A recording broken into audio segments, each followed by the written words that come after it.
My name is Olu Salako, aka SLK. I'm a comedian, stand-up comedian, actor, producer. Yeah, I have a short film. Writer. I wrote my short film.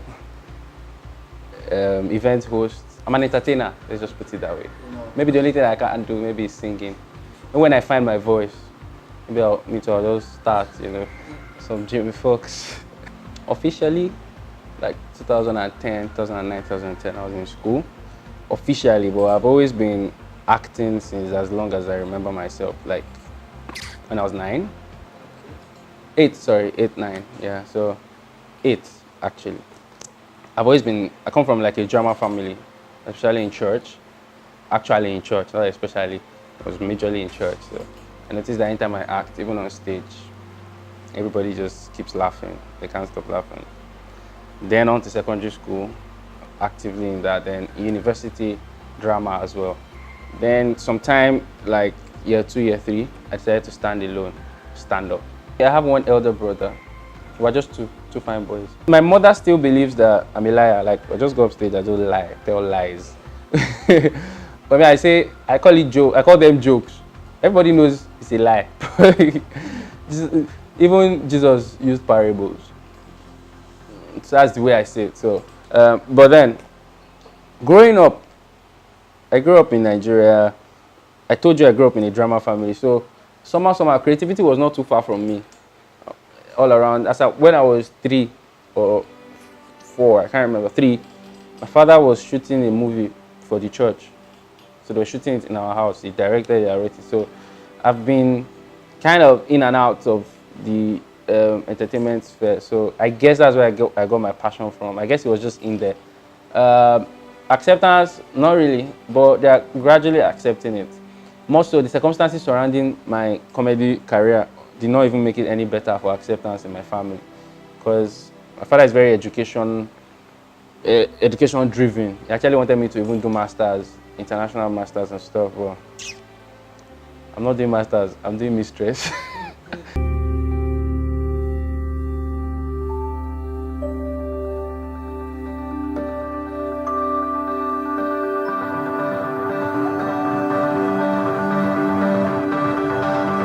Basically, I'm just being myself. I have a knack for playing with words, and I also love to crack jokes, to make people laugh. So the meeting point, I think that's what I was here, of humor, wordplay, which is still humor, if you look at it very closely, or playing with words generally, innuendos, a lot of things. So I just like words. I like playing around with words, and I like cracking jokes. So Bodawashi, that's why Bodawashi is usually a monologue. It's like a monologue because it's also almost like stand-up, and I really love stand-up. So that's just me. That's the kind of person I am. Like I'm like a comedy geek. I'm an actor. I'm on Hustle, African Magic, yeah, and I also have a short film. I also airs on African Magic, Change, The Legend of the Street. I wrote that, produced that, directed that, and acted. So I mean, I like acting as well. And also host events. I have a show coming up, a stand-up, one-man stand-up special. It's weird to Nigerians, but it's actually what it's supposed to be. In Nigeria, we don't really do that.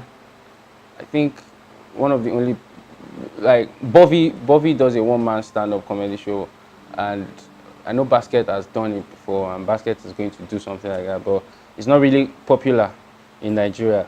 So it's basically a one-man stand-up comedy show. Actually, a very weird show.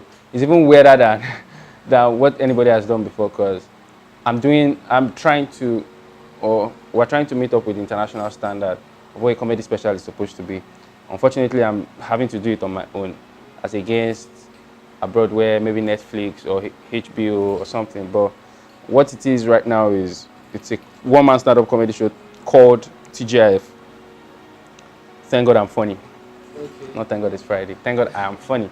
So as you can see, so it's a personal show. It's my show. It's a one-man stand-up comedy show. However, there will be openers. I have like about 4 openers. I would officially let the names of the openers be known, but majorly it's about me. So it's a very unusual show. No red carpet. think it's the first time I'm even announcing that. No red carpets. It's just come, have fun. You're not supposed to wear your Christmas clothes. Just you can come from work. It's a Friday, so it's on the 30th of November at Landmark. I'm not really concerned about being the richest comedian. I just want to be one of the best that did it, if not the best that did it. I just want to keep getting better. I want to go global, hence TGIF, as global as possible and still remain a Nigerian. Something like Trevor, Trevor Noah. The same way Trevor Noah is global, but he still does a lot of his specials in South Africa and stuff. So I'm a Nigerian, but I'm global. I'm globally recognized. I want to go global. I just want to do comedy to the limit of what I can do. Do comedy the very best way I can. That for me is it. I'm not really a money conscious person, if you know me personally. All my projects are passion projects. Short film, all the other skits I've been doing, everything they're all passion projects. Money comes, I know money will come, but I'm not so money driven, I'm more of passion driven. So I just really want to do comedy the best way comedy can be done. So stretch myself, I want to go global. TGIF is a good start. Occupational hazard. Occupational hazard. It happens to the very best of us.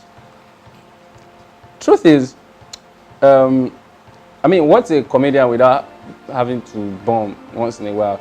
Jerry Seinfeld once talked about how we bombed for a full hour. Like, he kept talking, using his words. Jerry Seinfeld is like the richest comedian in the world. So, he said, using his words, he said he tortured the audience. So, yeah, but it happens. You just have to pick yourself back up. Although, it gets better with experience. I've been at gigs where my first 2 lines did not work, but I was able to go around it and still have a good performance.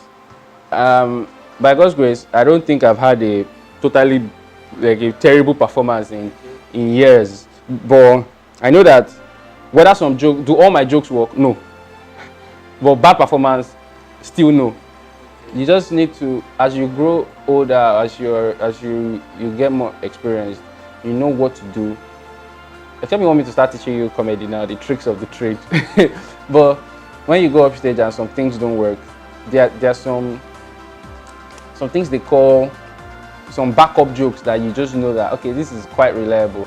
And that's why you find sometimes, to be very honest, some comedians go around the same, because maybe the new jokes are not really working well, so they just go to their arsenal and bring something more so that at least they can save their face. But bombing is allowed as long as you don't remain bombing.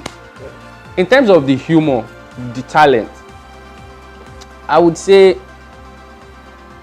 because humor is relative, I would say there's no difference, because we are really hilarious. It's just that comedy is sociocultural, so obviously I can't go to a white audience and be speaking pidgin or tell them some things they may not be able to relate to it. But in terms of the strength of humor, our talent is at par, if not even more. But the thing is, typical with us in Africa, our diligence level is very, very low. So we can say we are not catching up, we are not milking as much as we can, because obviously, number one, comedy club culture is almost like football. Most of the countries that have won the World Cup for the highest number of times have very strong leagues, local leagues. Last World Cup, France, the French league, PSG, Monaco. So the strength of the league tells on the strength of the country's football team. So the same thing with comedy, because we are just trying to grow our comedy club culture. America, comedy clubs are littered everywhere. In fact, there are some comedians, they are not popular in America, but they do comedy clubs a lot. So they live well. So the strength of that industry is fueled by the strength of the comedy clubs. Same thing, even in South Africa. You'll be shocked. South Africa comedy club culture is crazy, but we are still not getting there, because everybody just wants to make what they can, and every comedian wants to MC. Nobody's actually focusing on the art. And that's where the problem is. Nobody's diligent to the art. So that's why we are not milking as much as we can. So Our shows are like parties, because if we don't do it like that, we won't make money. So we need to just keep making money. So you see a comedian doing his show and he barely even talks for 10 minutes, but it's his show. So, and he has a lot. So I've seen shows comedy shows where there are more artists than comedians. Comedy shows, they pay the artists, they don't pay the comedians. There are a lot of things. So you are like, really? So the diligence aspect, trust me, we have amazing comedians. We have mad talents. We have people that will crack you up. With our contemporaries abroad, we're at par talent-wise. It's just that they are diligent. They're diligent enough to milk it. So they come, they do 1 hour specials, they blow it out of it. Chris Rock will do his tour, make it a movie, so he gets to win Grammys. So you see comedians winning Grammys, you see comedians winning Oscars because of that. So they milk it very well. But we're just very satisfied with somehow. I think that's the thing. Diligence. Yeah. No matter what you do on stage, no matter what your art is like, whether you're a puppeteer or you sing or you do music, whatever it is, it has to be laced with jokes. So creativity, if you see a good writer will most likely be able to do stand-up comedy better than a funny guy that is not creative. Trust me. What funny will do to you is to make you spontaneous. But what will make you stand on stage and deliver good jokes is your creativity. It's poise, a lot of current affairs, a lot of things come to play. Psychology. You need to understand when your audience has left you. You need to know how to call them back. There's a lot of things that are involved, not just being funny.